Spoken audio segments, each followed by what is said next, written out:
আসসালামু আলাইকুম everyone, welcome back to my channel. নতুন আরও একটা রেসিপি নিয়ে আপনাদের মাঝে হাজির হয়েছি। আমার আজকের রেসিপি ঈদ স্পেশাল মুরগির মাংস ভুনা রান্না। তো চলুন দেরি না করে মূল রেসিপি শুরু করে দিই। তা আমি এখানে মুরগির মাংস নিয়েছি।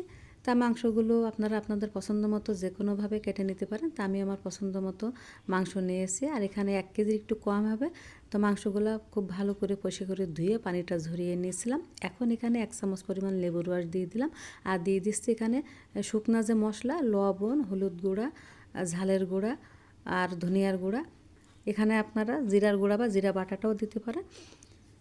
তো এখন আমি এই মশলাগুলো হাত দিয়ে ভালোভাবে এভাবে মাংসের গায়ে মেখে নিব। তো লেবু রসটা দেওয়ার কারণে কিন্তু মুরগির মাংসের যে একটা গন্ধ আছে, এই গন্ধটা থাকবে না, আর খেতে কিন্তু অনেক টেস্টি হবে।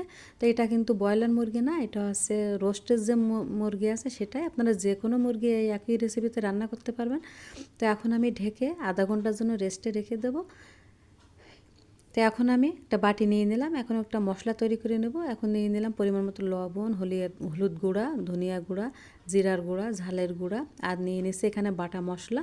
তো বাটা মশলার মধ্যে আছে এখানে পেঁয়াজ, রসুন, আদা, জিরা আর একটু শুকনো ঝাল, আর এখানে 2-3টা এলাচ দিয়েছিলাম, আর 3-4টা লং দিয়েছিলাম, দিয়ে বেটে নিচ্ছিলাম। তো এখন আমার যতটুকু লাগবে আমি মশলাটা নিয়ে বাটিতে গুলিয়ে নিলাম, এতে আমার রান্নার সুবিধা হবে। এখন আমি চুলায় আগে থেকে একটা প্যান বসিয়ে দিয়েছিলাম, দিয়ে পরিমাণ মতো সরিষার তেল দিয়েছিলাম। তেলটা যখন একটু গরম হয়ে এসেছে তখন একে একে মুরগির মাংসগুলো দিয়ে দেবো। তো আমি যেহেতু 8 পিস মাংস নিয়েছি, আমি এখানে 4 পিস দিয়ে দিলাম, পরবর্তীতে আরও 4 পিস ভেজে নেব। তো এখন মাংসগুলো দিয়ে আমি অল্প জালে এপিঠ ওপিঠ একটু ভেজে নেব। তো এ পর্যায়ে কিন্তু জালটা খুব বেশি হাই করে দেওয়া যাবে না, তাহলে দেখা গেল কি উপর থেকে খুব দ্রুত কালার এসে যাবে, পুড়ে যাবে। তো আমরা অল্প জালে এপাশ ওপাশ উল্টে পাল্টে এই মাংসগুলোকে একটু ভেজে নেব। তো আমার কিন্তু এক বাস ভাজা হয়ে গেছে, আমি এখন উঠিয়ে নিচ্ছি। আমি আরও এক বাস একইভাবে ভেজে নেব। আর এইভাবে ভেজে রান্না করলে কিন্তু মাংসটা খেতে অনেক টেস্টি হবে। তা আমরা তো সাধারণভাবে সবসময় রান্না করে খেয়ে দেখি, কিন্তু যে কোনো একটা অনুষ্ঠানের সময় এভাবে যদি আমরা রান্না করে খেয়ে নিই, যেমন ঈদের দিন কিন্তু একটু অন্যরকমভাবে রান্না করা হয়, তা আমরা যদি এভাবেই রান্না করে নিই তো এই মাংসটা কিন্তু খেতে অনেক টেস্টি হবে। পরিবারের লোক সবাই খেয়ে প্রশংসা করবে, খেতে খুবই ভালো লাগবে। তা আপনারা একবার প্লিজ এভাবে বাসায় ট্রাই করবেন, দেখবেন ভালো লাগবে। তো আমি আরও একবার দিয়ে দিলাম, দিয়ে আমি এগুলো ভেজে নিয়ে উঠিয়ে নিচ্ছি। তো আমি কিন্তু এখানে সরিষার তেল দিয়ে রান্না করছি, আপনারা সয়াবিন তেল দিয়ে রান্না করতে পারবেন। যেহেতু আমরা সরিষার তেল দিয়ে রান্না করি সব কিছু, এই জন্য সরিষার তেল দিয়ে দিলাম, দিয়ে মাংসগুলো ভেজে নিলাম। আপনারা সয়াবিন তেল দিয়েও ভেজে নিতে পারেন। তো এখন এই তো মাংসগুলো ভাজা হয়ে গেছে, এখন রান্নার পালা। তখন চুলায় একটা কড়াই বসিয়ে দিয়ে যে তেলটা ভেজেছিলাম মাংসগুলো, সে তেলটা দিয়ে দিয়েছিলাম। দিয়ে এখন এখানে দারচিনি, এলাচ, লবঙ্গ, তেজপাতা আর 7-8টা গোলমরিচ দিয়ে দিছি। দিয়ে একটু নেড়ে এখন দিয়ে দিচ্ছি পেঁয়াজ কুচি। এখানে আমি বড় সাইজের 2টা পেঁয়াজ কুচি করে কেটে নিয়েছি। এখন এই পেঁয়াজটা নেড়ে আমি হালকা ব্রাউন কালার করে ভেজে নেব।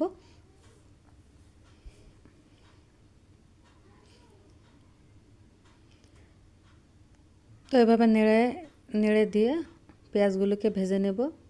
ভেজে নিয়ে আমি যে মশলাটা রেডি করে রেখেছিলাম, এই তো সে মশলাটা এখানে দিয়ে দেব।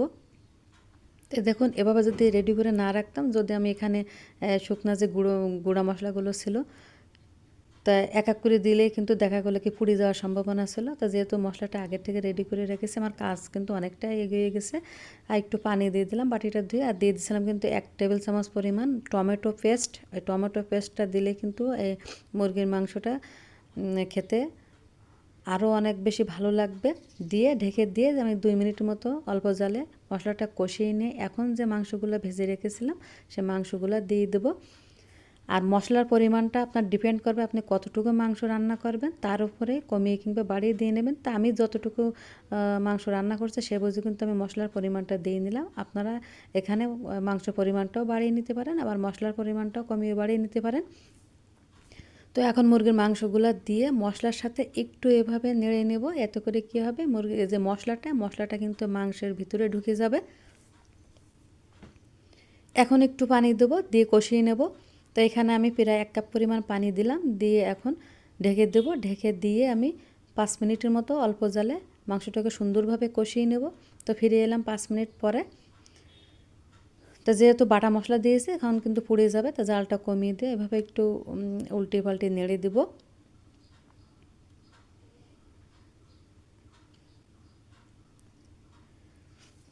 তো এইভাবে মুরগির মাংসটা রান্না করে খেয়ে দেখবেন, অনেক টেস্টি হবে, খুবই ভালো লাগবে খেতে।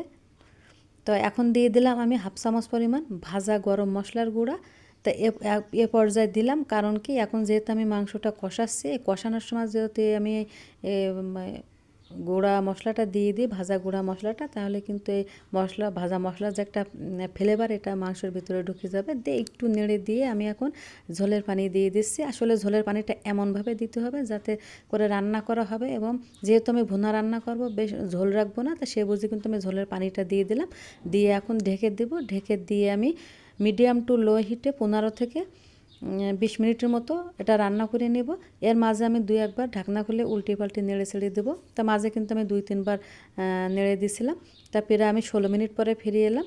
তো যেহেতু মাংসটা ভেজে নিয়েছিলাম, তারপরে কষানো হয়েছিল, তো সেহেতু কিন্তু আর বেশি সময় লাগবে না রান্না করতে। তো এখন এই যে অপ্রয়োজনীয় যে অংশটা, মানে তেজপাতা, এটা কিন্তু কোনো কাজে লাগবে না এখন। তো উঠিয়ে ফেলে দিলাম।